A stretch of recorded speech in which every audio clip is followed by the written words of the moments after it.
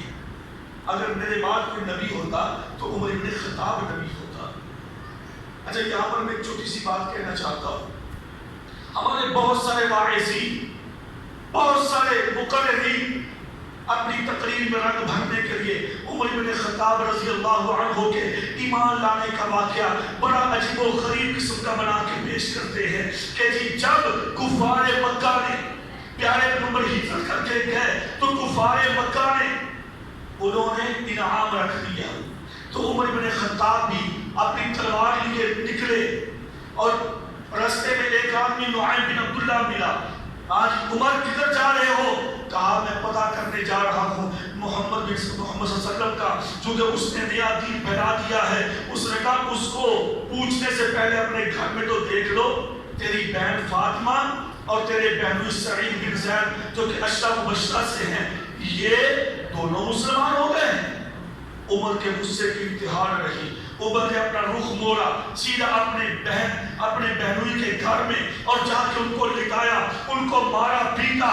میں مختصر سا واقعہ بیان کرتا ہوں۔ پھر وہ بہن نے قرآن مجید پڑھا، اس کے ہاتھ باندھ دیے، ہاتھ باندھ کے لے آئی پیارے پیغمبر کے پاس، پھر کلمہ پڑھایا، مسلمان ہو گئے۔ یہ واقعہ ایک کتاب مسلم بازار میں ہے، لیکن یہ واقعہ سند ضعیف ہے، اس کی کوئی سند نہیں ملتی۔ اور بھائی صحیح بخاری کی حدیث ہے، اور میں یہ بات کہتا ہوں اس قسم کی باتیں بیان کرنے کا مقصد یہ ہوتا ہے کہ یہ بڑے ظالم اور جابر تھے، اسلام سے پہلے علی و شروع سے ساتھ تھے، تو پھر ان کو حق کیوں نہیں ملا؟ یہ صرف واقعات اس طرح کے بنائے گئے ہیں، بھرے گئے ہیں تاکہ ان کے دامن پہ داغ لگایا جائے۔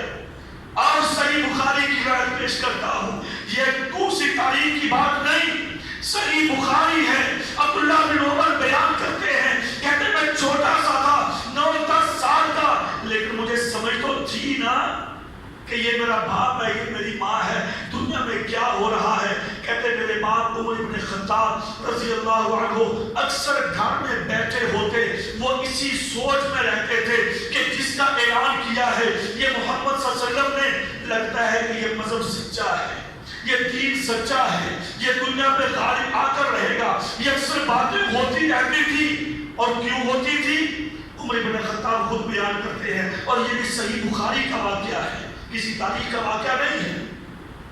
کہتے ایک دفعہ میں بیت اللہ میں لیٹا ہوا تھا، 307 بت بھی بنا کے رکھے تھے مشرکین نے، لات منات عزا ہبل بے شمار بت تھے۔ کہتے بت وہاں پہ رکھے ہوئے تھے، میں وہاں پہ لیٹا ہوا تھا۔ ایک آدمی آیا کوئی باہر سے، اس نے ایک بچڑا ذبح کیا اور وہ ایک بت کے سامنے رکھ کے چلا گیا، تو اس بت سے آواز آئی، یا غیبی آواز آئی، یا جلیج، یا جلیج، وہ دشمن اسلام۔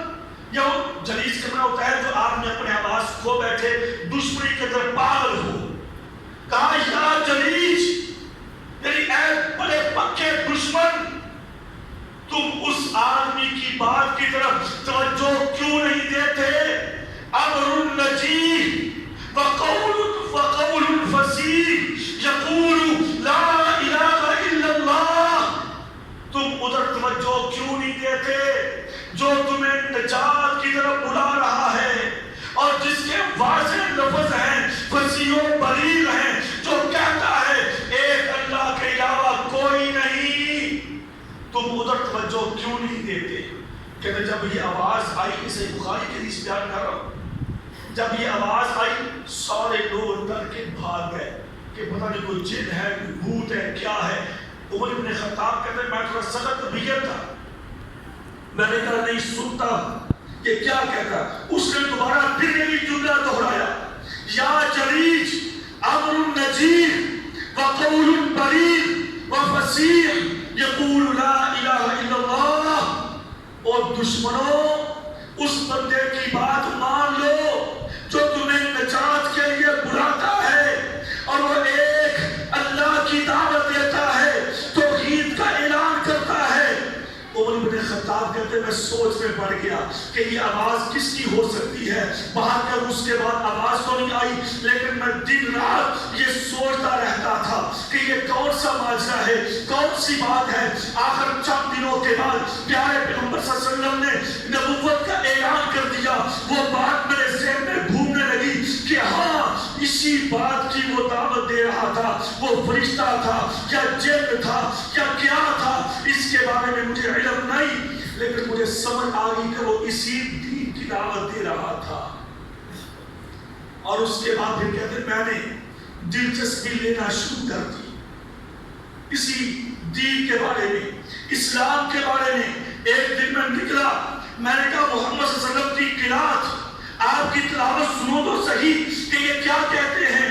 اور جو مکہ کے اندر چند پڑھے لکھے لوگ تھے ان میں سے ان کا بھی شمار ہوتا تھا۔ کہتے میں گیا، پیارے پیغمبر نے اپنی نماز شروع کی، سورہ الحاقہ پڑھنے لگے اور اس میں سارا قیامت کا ذکر ہے۔ کہتے لگے میں نے سوچا یہ واقعی کافیے کے ساتھ کافیہ ملتا جا رہا ہے، الفاظ کے ساتھ الفاظ ملتے جا رہے ہیں، یہ تو شاعرانہ کلام ہے، شاعرانہ۔ اور میں بھی دل میں یہ سوچ رہا تھا کہ آپ نے یہ آیت پڑھی کہ اِنَّهُ لَقَوْلُ رَسُولٍ كَرِيمٍ وَمَا هُوَ بِقَوْلِ شَاعِرٍ قَلِيلًا مَا تُؤْمِنُونَ، یہ نبی اللہ کا رسول ہے، یہ شاعر نہیں ہے اور تھوڑے لوگ اس پر ایمان لاتے ہیں۔ کہتے جب پیارے پیغمبر نے یہ آیت پڑھی نماز میں، نفل میں، تو میرے خیال میں دل میں خیال ہے ہاں لوگ ٹھیک ہی کہتے ہیں، یہ تو کاہل بھی ہے، یہ تو دل کی باتیں بھی جان لیتا ہے۔ میں نے دل میں سوچا انہوں نے کہہ بھی دیا، اللہ اکبر کبیرہ۔ اور ساتھ ہی آپ نے اگلی آیت پڑھی وَلَا بِقَوْلِ كَاهِنٍ قَلِيلًا مَا تَذَكَّرُونَ، اور لوگوں میرا یہ نبی کاہن بھی نہیں ہے، یعنی نجومی، یہ کاہن، یہ وہ بھی نہیں، یہ شاعر بھی نہیں۔ تو عمر بن خطاب کہتے ہیں پھر میں سوچنے لگا پھر یہ کیا ہوگا۔ آپ نے اگلی آیت پڑھی تنزیل من رب العالمین ولو تقبل علینا بعض الاقاویل لأخذنا منہ بالیمین، کہ یہ جو اس کے پاس کلام ہے، جو پڑھ رہا ہے، اس کا اپنا بنایا نہیں، یہ کہانوں کا کلام نہیں، بلکہ تنزیل من رب العالمین، رب العالمین نے آسمان سے جبریل کے ذریعے اس کتاب کو، اس کلام کو نازل کیا ہے اس پیغمبر کے قلب اطہر پر، قلب امین پر۔ عمر بن خطاب کہتے ہیں جب میں نے ان آیات کو سنا میں نے اپنے دل میں یہ بات ٹھان لی ابھی میں صبح جاؤں گا اور میں جا کے اس کے بارے میں ساری بات چیت کروں گا۔ اور صبح ہوئی، پیارے پیغمبر کے پاس تشریف لے آئے اور کہا کہ جی آپ جو کلام پڑھتے ہیں اس حوالے سے مجھے گائیڈ تو کریں، ذرا مجھے بتائیں تو صحیح۔